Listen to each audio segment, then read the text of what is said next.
BitConnect! Boy, was that cringe-worthy content on YouTube watching this BitConnect New York City promo. BitConnect! I mean, that was pretty embarrassing to watch. Even for myself as a viewer, I wasn't even there or a part of this. I couldn't even take it. Let's get into the story today. Why am I talking about this? Why is this even relevant? It does, because it makes a lot of sense in the world that we live in today. So BitConnect obviously is an old story, but as of today, public has finally known that the founder of BitConnect, Kumbhani, who is 36 years old, is missing right now. There's no one that can find him. He has disappeared off the face of the earth. He ran one of the largest Ponzi scheme till date, who has conned the American public of $2.4 billion, which is a huge amount of money that people are dumping into these shit coins, or at that time stable coin possibly. So obviously there were some YouTubers that were kind of promoting it and supporting it because they thought it was a good project. Now I don't want to fall into one of those categories because it's a very dangerous place to be. That's why I'm always going to say that I'm not telling you to invest in all this product to buy the coin or not buy the coin, talking specifically about Chia, right? Because a lot of my content is about Chia, the technology. I would never push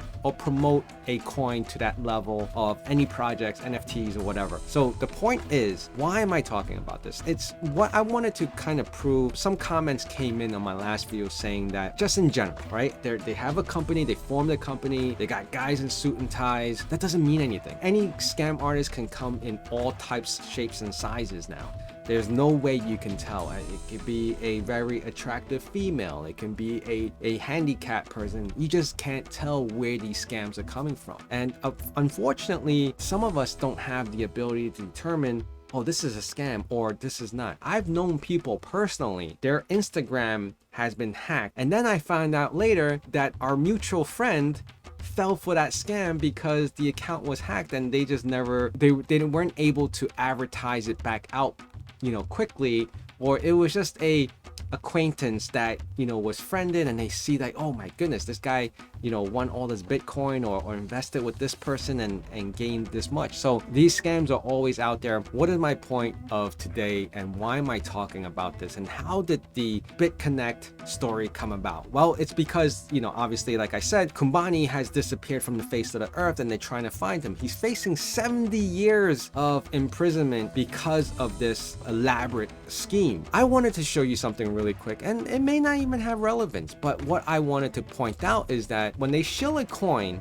like this, right, it went as high as let's just say $420. It went as high as $420 at its peak, and then of course 2018 it just crashed because they halted all the transactions, they sold off. There's no data here, there's no market cap, but it was said that at the peak of the BitConnect, market cap was about 3.5 billion, which is nothing to sneeze at, right? And all that happened within a year. So from 2017 to 2018, if you were to buy it in from this little level here and then it peaked at and you sold out before the crash, wow, more props to you. But this obviously was a Ponzi scheme. Now, when you look at charts like this, and then let's just say, for example, right, I'm not saying anything negative here, guys, just bear with me. This is Chia.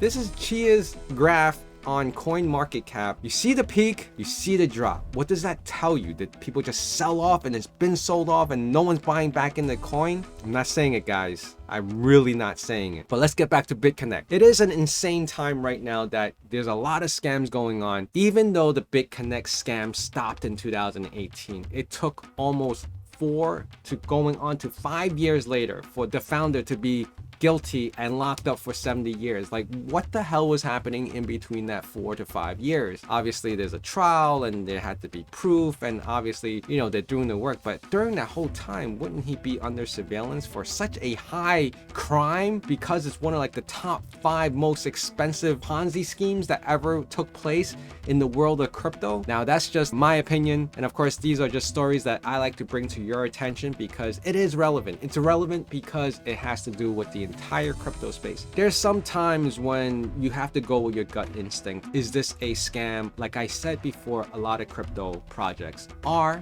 and you have to be very cautious of what you choose to put your money into. And of course, never put any money that you can't afford to lose. And of course, this is not financial advice. This is not me telling you to buy anything. This is just my opinion, letting you know, don't throw your money around thinking that you're going to make a couple $1,000,000 in a short period of time. That just doesn't exist unless you really got into like Doge really early. But you know, even then, Doge itself was a shit coin, and that was a Ponzi scheme. Everything's a Ponzi scheme.